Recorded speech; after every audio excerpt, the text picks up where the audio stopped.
Okay, welcome back everyone. Today we're gonna be making another appetizer, pot stickers gyoza. We're gonna need some salt. I typically put some garlic in it as well as far as the wrapper.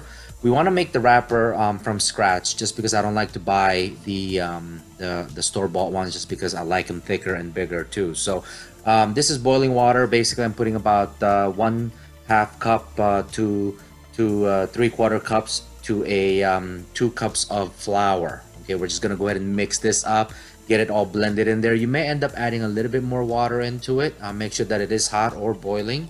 And then of course we're gonna go ahead and mix it and then let it sit for a little bit. Now, pot stickers, typically when you get them at a restaurant, they're kind of small, and sometimes depending on what restaurants, they're not. I don't really like them the way that they make them. They either steam them or deep fry them, but there's never one in the middle. Okay, and I like the version of a little bit of fried but also steamed, so all the juice in there is properly mixed. So we're gonna go ahead and start with the flour and the wrapper for now. We're gonna go ahead and continue to mix this a little bit more. It looks like it needs a little bit more water, so we're gonna go ahead and add a little bit more water here in a minute, just making sure that it's all properly mixed. You can start using your hand to mix it from the beginning, but I really wouldn't suggest to do that, just because it could get a little bit messier than expected. So I'm using a whisk, and then later on I'm going to use a wooden spoon just to kind of make it a little bit easier for me. So clearly it looks a little bit more dry, so we're going to go ahead and add a little bit more boiling water to it. I'm putting garlic on the flour mix just because I like to have the wrapper have some taste, not just the meat inside it. Okay, so let's see if we can get this thing to mix up a little bit better.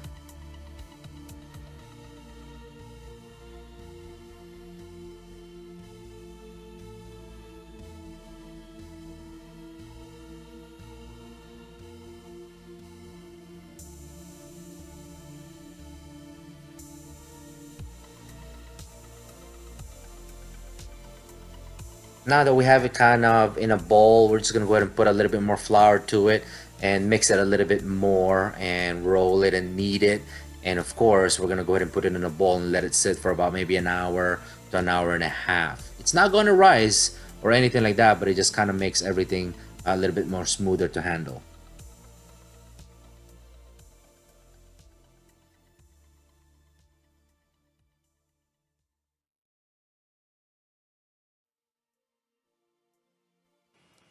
Okay, now let's work on the meats and the ingredients that we're gonna go ahead and put inside the dumpling or the gyoza. I like to blend everything in. I don't like to have big chunks inside my gyozas. Of course, I'm using some basil, and of course some lettuce or cabbage, and some green onions, and of course a little bit of a ginger, just because of that Asian taste. Of course, I have my mushrooms, onions, and of course some carrots as well. I will blend all of this into the mixer, and what I like to do is kind of get them all refined so that when I mix it in with the meat, it's nice and I guess it's not puree, but it's chopped up really fine. Okay, and it allows me to make the meat a little bit more easier to put inside the wrappers, and of course to close the wrappers and things like that. So, and you can put whatever ingredients you want in here. The key thing about ingredients is it's what you want to taste. It's not a store-bought, gyoza or dumplings. It's your own recipe. So whatever it is that you like to eat, that's typically what I tend to put inside these mixers, just because that's my recipe. That's the taste that I want to have.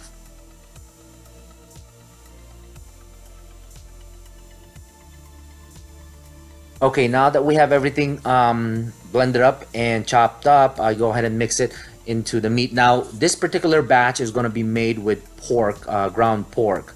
Sometimes ground pork and ground chicken. Sometimes I make it with ground pork and ground beef. It just really depends on what it is that you're going after. So there's really no strict guidelines as far as how one should make this, because the guidelines that you should be following is your personal taste, your specific requirements have. So sometimes I would actually do pork and shrimp. Oh my goodness, that thing tastes really, really good when you put some shrimp in there. I just don't have any shrimp right now up, so we're gonna go ahead and make it with straight up pork, ground pork. Now, all of the ingredients have been blended in there. I'm chopping up some of the green onions by hand just because, you know, green onions is easier to handle chopped up. So, and when you mix it in, it's perfectly fine. It'll kind of get mushed up anyway, so you don't have to put it in the blender. And in this case, it's just because I didn't have any more room in the blender, so not a problem there. Now we're gonna go ahead and kind of mix this up, and we're gonna start putting some seasonings in here. Now again, in regards to seasoning, it really depends on your particular taste. Okay, so let's go ahead and mix this up first and make sure that that all of the ingredients are properly mixed and right proportions inside it. Now if you want to add additional ingredients in there, more cabbage, more carrots, more garlic, of course, and so forth, you can do that. This is, you haven't put any seasonings in here, so it really just tastes straight up just like the meat and the vegetables that you put in there. So you just gonna have to make sure that you avoid making it too salty.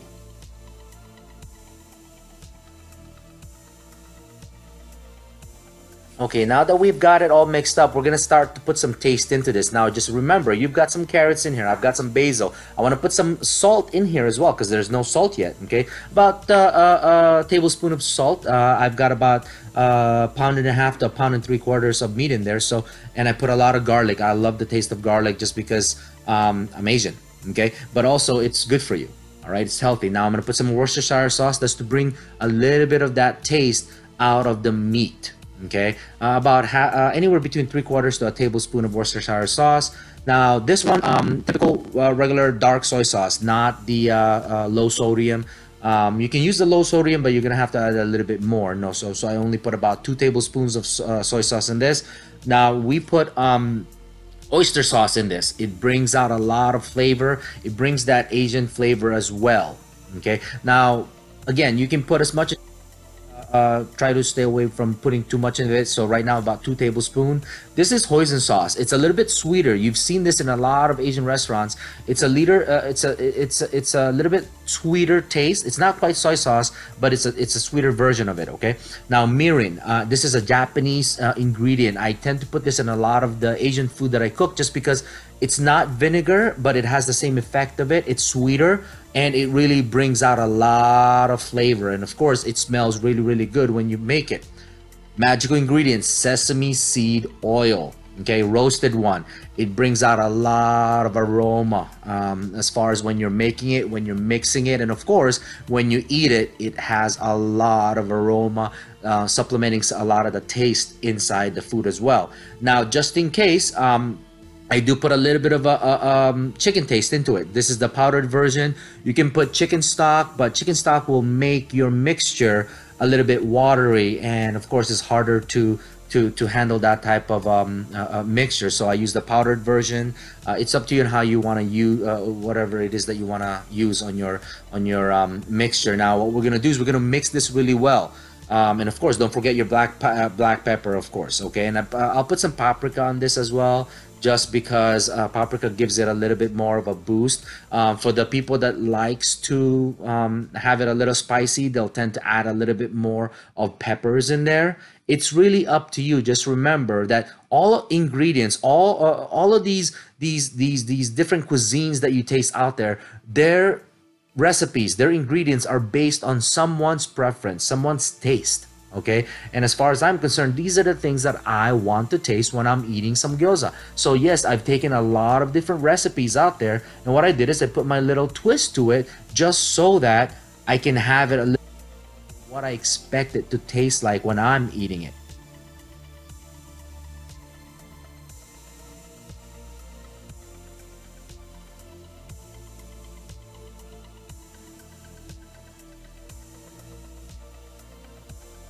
All right, now that we have all of our meats basically properly mixed, we're gonna go ahead and start working on the dough and of course the wrapper. So we're gonna go ahead and kind of just knead this a little bit more, make sure that it stays soft but firm at the same time.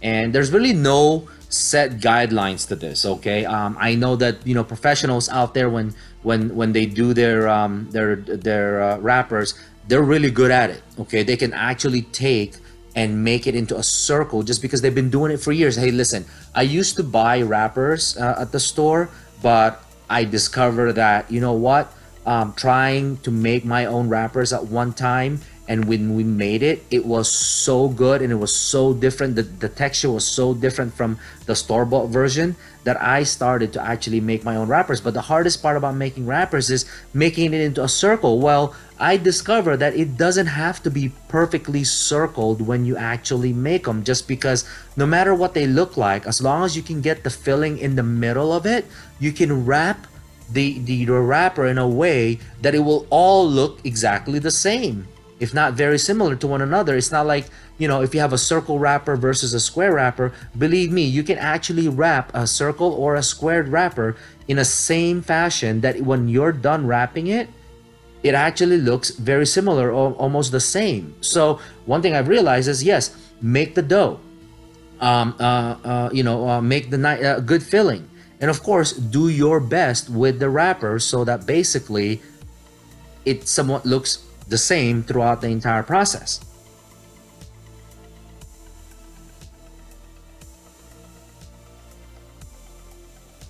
So as you can see, all we did basically is kind of make a little donut shape ring, and then we cut them, and then now I'm just going to go ahead and kind of slice this up into smaller portions so that we can go ahead and start making the wrappers itself. Okay, so we just cut about an inch slit on each of the wrappers. That should be enough. That should be thick enough and big enough that you can actually fill it up with a lot of filling.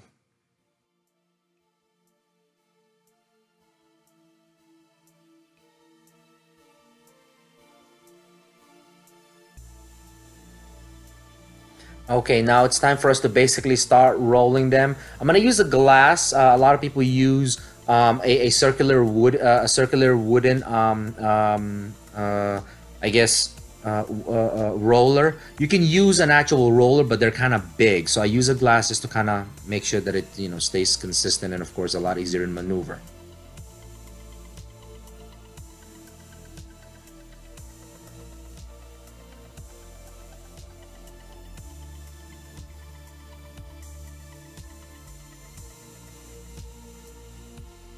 Okay, now that we've made about 20 different wrappers, we're gonna go ahead and start making our gyozas. We're gonna start filling them up. So basically, just grab a spoon, grab one of the wrappers, and of course, I tend to put a generous portion in there just because, again, I hate going to the restaurants and seeing small gyozas. Now, obviously, if you make them too big, you won't end up eating your main course just because you'd get filled from it. So I tend to put about a tablespoon of filling in the middle, and then the key thing here is making sure that you pinch them, you crimp them on each side. Now look at the wrapper. It's not perfectly circle. I mean, if it was a perfect circle, it would be wonderful, but it really doesn't matter because at the end, as later you would see, they're all gonna come out very much similar to one another, and as if basically they were all circular when it first started.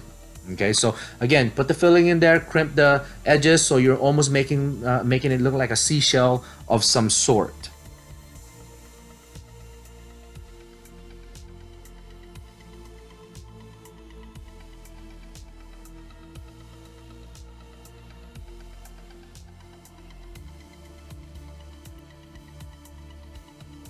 Okay, now that we have most of our gyozas, basically, as you can see, I'm just finishing up the last remaining batches of it. Just like that. You're just going to want to go ahead and make sure that you crimp up the top so that when you're actually frying them and steaming them, that they don't start to come out. Okay?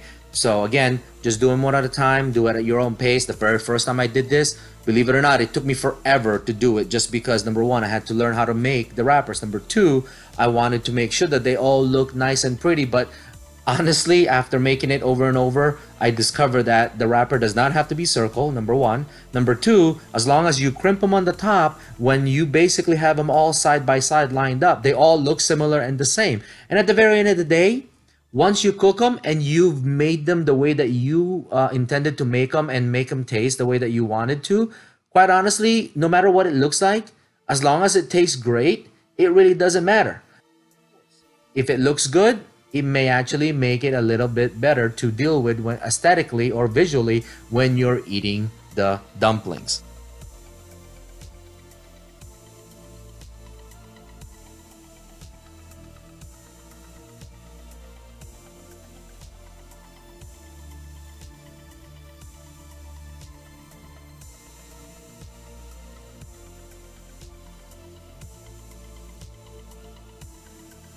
As you can see, it's still in a very, very similar shape as far as the dumplings go. And we didn't start out with circular wrappers. So it's just a matter of you, the way that you wrap them and the way you handle the wrappers. And most of them will turn out exactly just similar in size and, of course, similar in shape. So let's go ahead and fry them now and let's get to cooking. Okay, now that we've completed all of the dumplings or gyozas, now we're gonna go ahead and start cooking them. Now, I tend to like to put a little bit of oil on the pan, and then, of course, I'm gonna steam them by adding a little bit of water inside it a little bit later. But as you can see, all of the dumplings or the gyozas look similar to one another. And when you watched me earlier and you saw when I was using the wrappers, they weren't all completely circular. Some of them were circles, some of them were a little bit off just because, like I said, I'm not a professional in making wrappers, and I'd rather have my own homemade wrappers than actually going to the store and buying them, just because I know the difference between the two. They're very thin and it's almost like papery, where if you make your own wrappers, believe me, it actually is a little bit more firmer, but at the same time, it tastes a lot better when you make it yourself. So now we're gonna go ahead and this is not just for me, this is actually for me and my fiance. So I'm not trying to eat all of this at the same time, so we're gonna go ahead and split this, okay?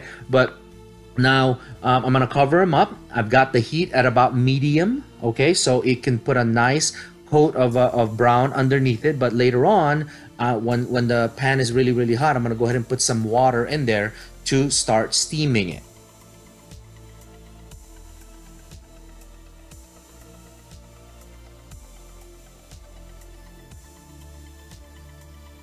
All right, the pan seems to be really hot at this point. So what we're gonna do is we're gonna go ahead and just start to add a little bit of water inside it. When I say a little bit of water, don't pour a cup of water in there. What you're gonna wanna do is just basically put in maybe a quarter cup of water just to kind of get the steaming going. When the water mixes with the oil, it's gonna create a ton of steam. And of course, it's gonna start cooking your dumplings from the inside out. Okay, so, and of course, we're gonna go ahead and turn the dumplings a little bit later and brown at least 2 out of the 3 sides, you know, and just because for me, I just like to have that little crunch, but still have that chewy texture when I'm eating these dumplings.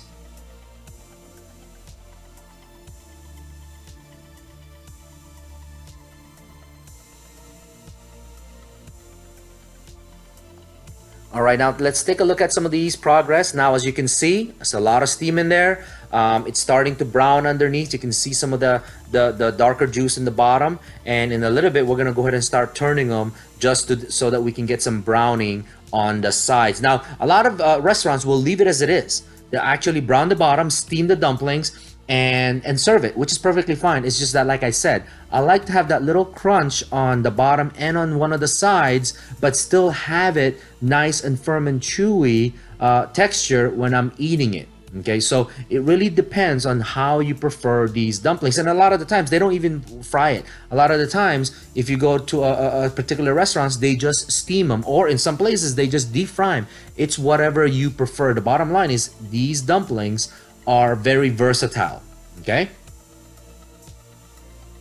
so let's start flipping some of these now. As you can see, they don't really stick to the bottom if you have the oil in there. And that's a nice brown underneath that. Some of them will be a little bit darker, which is perfectly fine. And as you can see, they just move around. You can use, I use chopsticks just because it's a lot easier to push around it, and I don't really want to scratch the bottom of the pan with metallic tongs. Other than that, you're going to want to go ahead and flip these to the side. Pick a side, whichever one you want to basically brown. And of course, you're going to want to go ahead and add a little bit more water once again to steam them, just to ensure that ingredients inside are nice and cooked and ready.